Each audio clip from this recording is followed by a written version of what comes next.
Imagínense que podían despegar de Londres y aterrizar en Nueva York antes de haber terminado de ver una película. Durante décadas existió un avión capaz de volar más rápido que el sonido, y aún así desapareció.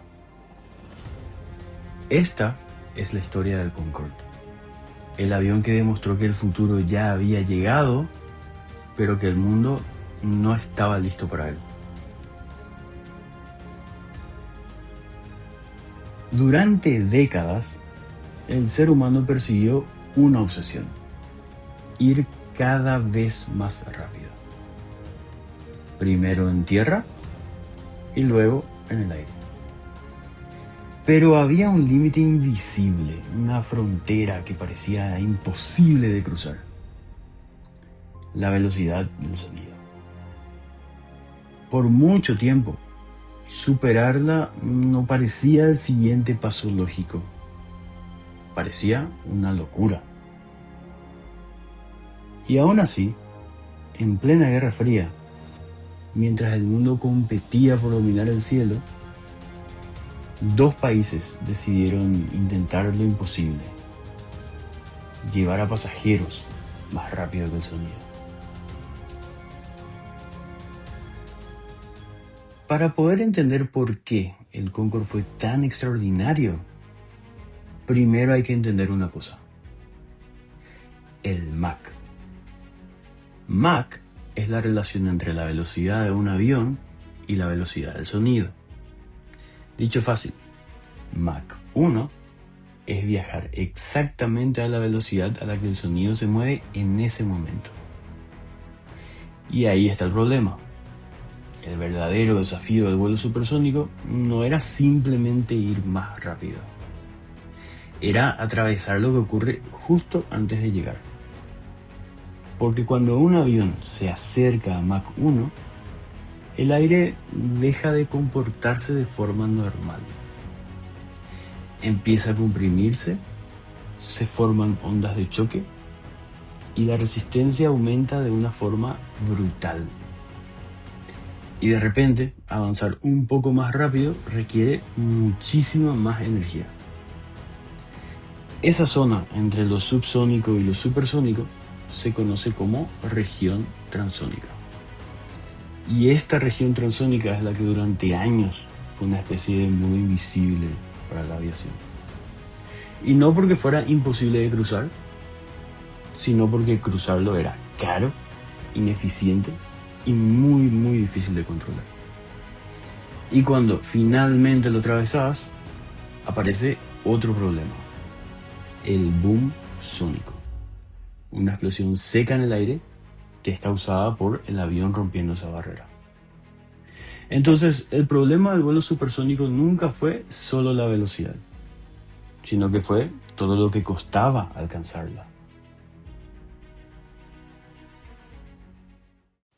Aún así, en los años 60, Francia y Reino Unido decidieron intentarlo.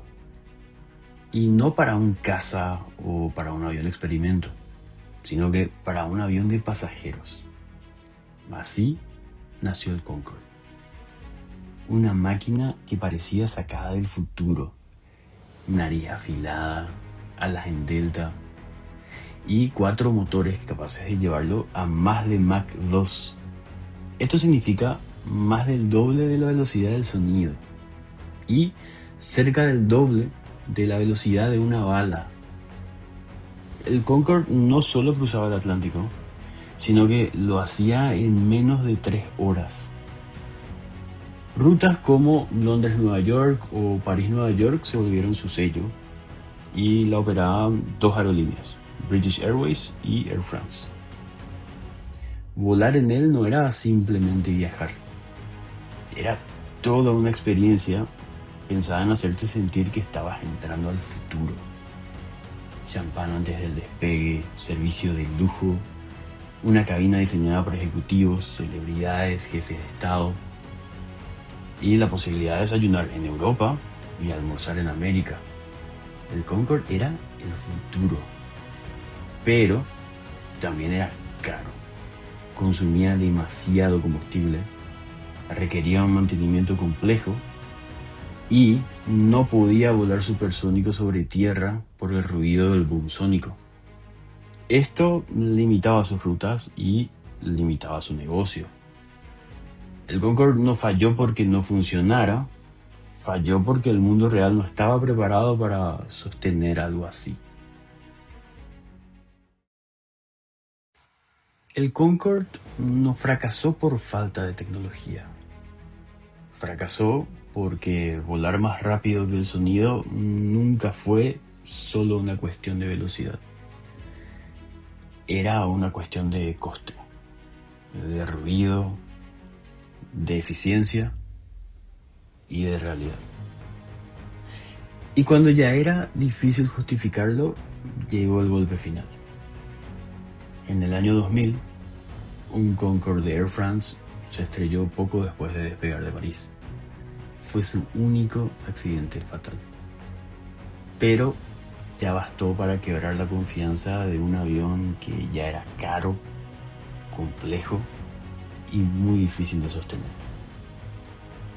El accidente obligó a dejar toda la flota en tierra durante más de un año.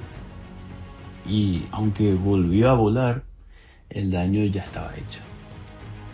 3 años después, en el 2003, el Concorde dejó de operar para siempre.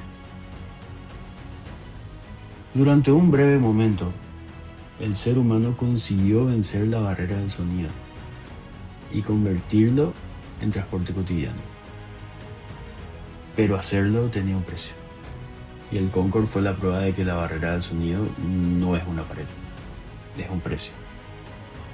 Y es un precio que muy pocos están dispuestos a pagar. Si te interesa este tipo de historias, suscríbete, que esto recién despega.